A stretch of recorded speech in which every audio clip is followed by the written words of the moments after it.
광주도시계획위원회는 광주의 미래 모습을 결정한다는 점에서 아주 중요한 심의기구입니다. 광주 MBC도 수년 전부터 도시계획위원회의 역할에 주목하고 있는데요. 민선 8기 들어서도 제대로 된 역할을 못하고 있고 또 투명성도 나아지지 않았다는 비판이 제기되고 있습니다. 김영찬 기자의 보도입니다. 민선 8기 들어 광주시는 층수 제한을 폐지하기로 했습니다.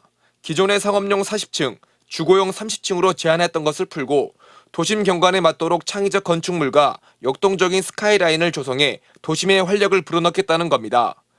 도시 기본 및 경관계획 완료 시점에 획일화된 높이관리 원칙을 폐지하고 지역 특성에 맞게 도시 경관을 탄력적으로 관리해 나가겠습니다. 문제는 고층 건물에 대한 정확한 심의 기준이 없다는 점입니다. 이 때문에 토지 이용 계획과 교통평가, 도시계획 등 각종 심의를 맡고 있는 도시계획위원회가 막대한 영향을 끼칠 수밖에 없습니다. 이런 가운데 광주도시계획위원회의 지난 2년간의 활동이 논란이 되고 있습니다.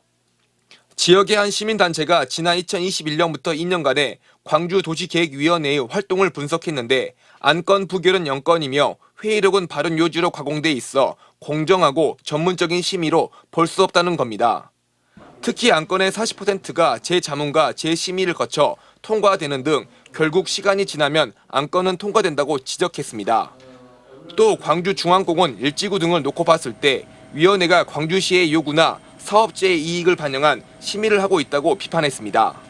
공공의 이익을 침해하는 안건들도 무조건 다 통과시켜 주거나 아니면 세대수나 용적률 이런 것들을 충분히 사적 이익들을 보장해 줬던 경우들이 많아서 이 같은 문제를 해소하기 위해 광주시의회가 위원회의 투명성을 확보하기 위한 도시계획위원회 조례 개정안을 준비하고 있습니다.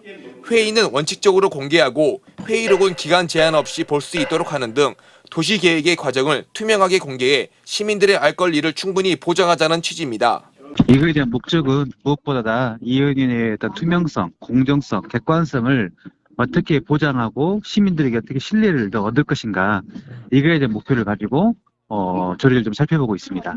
한편 광주시는 민선 8기 들어 도시계획위원회의 위원 중 시민단체 위원 1명을 제외하고 위원들이 전부 바뀌었다면서 부동산 투기 등의 우려로 회의록은 비공개가 원칙이라고 밝혔습니다.